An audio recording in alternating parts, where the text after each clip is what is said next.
Salut, ici J'adore Decize et aujourd'hui on se retrouve pour parler de livres. Je m'étais dit que ça pourrait être super intéressant parce que je lis beaucoup et alors déjà c'est aussi pour moi, pour me souvenir des livres que j'ai lus.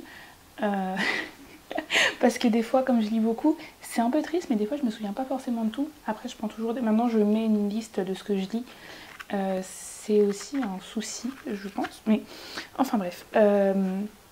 Du coup l'objectif c'est de vous présenter des livres que j'ai lus.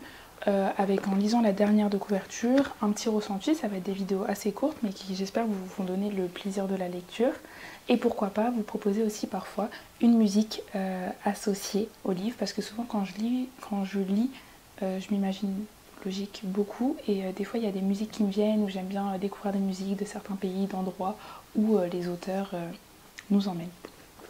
Aujourd'hui, je vous propose un livre qui s'appelle Kairo de Kurosawa Kiyoshi. Donc c'est un roman fantastique japonais que j'ai trouvé hyper cool. Aussi note, bien sûr tous les livres, là c'est un livre de la bibliothèque, parfois j'en achète, mais dans un premier temps je trouve qu'on a de la chance, c'est que la lecture ça va être une activité totalement gratuite, donc allez à la bibliothèque, allez-y en fait, tout simplement. C'est vraiment trop bien, vous avez juste à vous faire une carte dans la bibliothèque de votre ville, vous avez une grande sélection. La bibliothèque pour moi c'est vraiment le meilleur endroit, j'y vais depuis que je suis tout petite, je n'ai jamais lâché et voilà, c'est trop bien. Donc on va tout de suite d'abord lire la première de couverture, pas du tout, le résumé. Michi est une jeune fille de 21 ans, pressant que quelque chose est en train de se dérégler dans le monde après la disparition brutale ou le suicide inexpliqué de personnes de son entourage. Ailleurs, un jeune homme découvre dans un laboratoire un étrange programme informatique sur la vie artificielle. Dans l'au-delà, les morts qui grouillaient jusque-là dans une léthargie éternité se manifestent à travers des écrans d'ordinateur et entreprennent de prendre la place des vivants. Peu à peu, des femmes, des hommes passent de l'autre côté. Tandis que l'univers se dépeuple et que la peur augmente, est-ce la fin du monde ? Un roman fantastique, ironique et déroutant par un écrivain qui est aussi l'un des cinéastes japonais les plus inventifs de sa génération. Donc voilà, pour le petit résumé, je vous montre aussi la petite couverture, ça fera une petite miniature en même temps pour moi. Voilà, j'ai adoré ce roman. C'est vrai que je commence à m'intéresser de plus en plus au fantastique. Comme je vous disais, je lis, non, je vous l'ai pas dit d'ailleurs, mais je lis plein de catégories de livres, donc je pense que vous pouvez tous trouver quelque chose qui vous plaît dans mes propositions. L'objectif c'est surtout de mettre en avant la lecture et voilà, c'est une distraction. Ça peut être totalement quelque chose pour apprendre des choses, lire des choses beaucoup plus politiques, sociologiques, etc. Mais ça peut être aussi une distraction totale au même niveau que regarder une série ou ce genre de choses. Moi j'avoue je fais un peu des deux. J'aime bien lire des choses très sérieuses où je vais apprendre énormément. Quand je dis très sérieuse, voilà, on s'entend, c'est juste pour classifier des choses aussi où des fois il n'y a aucune prise de tête et c'est la lecture que j'aime et voilà. Donc je pense qu'on peut tous s'y retrouver. J'essaie de lire un peu toutes les catégories de livres.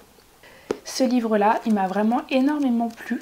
Je l'ai trouvé un peu par hasard, je crois que j'étais avec mon copain à la bibliothèque et j'étais au rayon fantastique et je lui ai dit vas-y sors-moi un livre, il a sorti par hasard et je l'ai lu.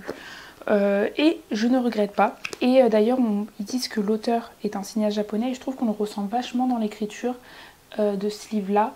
Il y a, je sais pas comment dire, mais on retrouve ce côté un peu vraiment... on est dans cet univers, c'est très filmé au final, comment c'est présenté. Et je trouve ça vachement intéressant. Et 1, 2, 3, et j'aime beaucoup moi le côté rétro-futuriste. Et on est 100% là-dedans. Le livre, je crois, j'ai lu tout à l'heure, oui voilà, il a été écrit en 2001. Je pense que c'est une bonne période d'écriture puisqu'il y avait l'émergence de tout ce qui est la technologie qu'on connaît aujourd'hui. Mais en même temps, en le lisant maintenant, on voit aussi à quel point on est beaucoup plus loin et en même temps comme c'est du rétrofuturiste il y a quand même des choses où on peut s'y retrouver, donc en fait je trouve que ça titille un peu notre curiosité et en même temps notre perception du monde et notre relation à la technologie. Les personnages sont très attachants, on les découvre très peu et en même temps beaucoup, et en même temps comme tout se passe très vite avec ce qui se passe comme vous l'avez lu là dans le monde où on se demande est-ce que c'est la fin du monde, on découvre une part des personnages qui est ultra touchante, des personnages qui peut-être découvrent la mort ou ce genre de choses, et je trouve ça très beau. En tout cas, si vous voulez lire du fantastique qui sort un peu de fantastique beaucoup plus classique. Je vous conseille ce livre, ce roman, en tout cas japonais. Je vous le remets ici. Et petite musique, alors j'aime bien moi les musiques japonaises un peu rétro et tout, je trouve ça hyper intéressant. Hyper intéressant, non, enfin je trouve ça juste hyper sympa. Et du coup je vous montre ici donc la musique que j'ai sélectionnée, c'est Dear Breeze, Another Summer de S. Kiyotaka et Omega Trip. C'est celle-ci.